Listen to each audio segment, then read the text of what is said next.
কেন আমরা এই পৃথিবীতে এলাম? মহাভারতের অনেক গল্পের মধ্যে একটি যা কৃষ্ণের বুদ্ধিমত্তা এবং ক্রীড়াশীল দুষ্টুমির কথা বলে। এই গল্পটি এমন একটি বিষয় সম্পর্কে যেখানে কুরুক্ষেত্রের যুদ্ধের আগে দুর্যোধন ও অর্জুন উভয়ই যায় কৃষ্ণের কাছে তাদের সঙ্গে যুদ্ধে যোগদান করতে। দুর্যোধনের মনোভাব এবং নির্বাচনের জন্য তাকে অনেক মূল্য দিতে হয়, যদিও তিনি তৎক্ষণাৎ তার বোকামি বুঝতে পারেন না। মহাভারতের অনেক গল্পের মধ্যে একটি এটি। সদ্গুরু। মহাভারতে একটি সুন্দর ঘটনা ঘটেছিল। কুরুক্ষেত্র যুদ্ধ আসন্ন, তখন দুটি মাত্র পক্ষ, কৌরব এবং পাণ্ডব, এবং এই দুই দল প্রচার চালাচ্ছে। তারা যত সম্ভব সমর্থন জোগাড় করতে চেষ্টা করছে, কারণ এক একজন মানুষ খুব গুরুত্বপূর্ণ।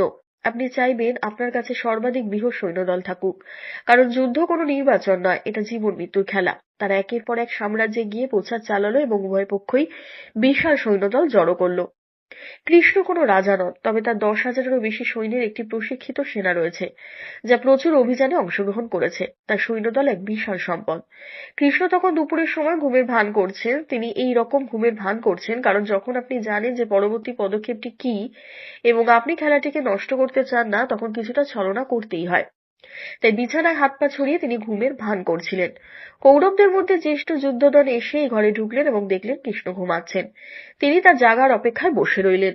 এদিকে কৃষ্ণ মুখে একটা স্নিগ্ধ হাসি মেখে ঘুমাচ্ছেন। তার পা দুর্যোধনের দিকে করা ছিল। দুর্যোধন এটি দেখলেন এবং তার এই ব্যাপারটা পছন্দ হলো না। তিনি ভাবলেন, কৃষ্ণ তো রাজাও নন, তিনি এক গ্রুপালক মাত্র, আর আমি এক মহান সম্রাট, আমি কেন তার পায়ের কাছে বসবো? এই ভেবে তিনি আস্তে আস্তে উঠে কৃষ্ণের মাথার কাছে এসে বসলেন। তখন অর্জুন এলেন। তিনি কৃষ্ণের ভক্ত।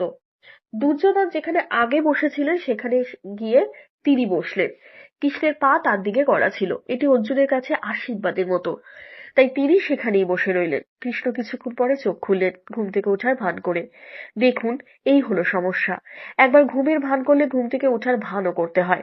একটি কর্ম থেকে আরো অনেক কর্মের ধারা তৈরি হয়।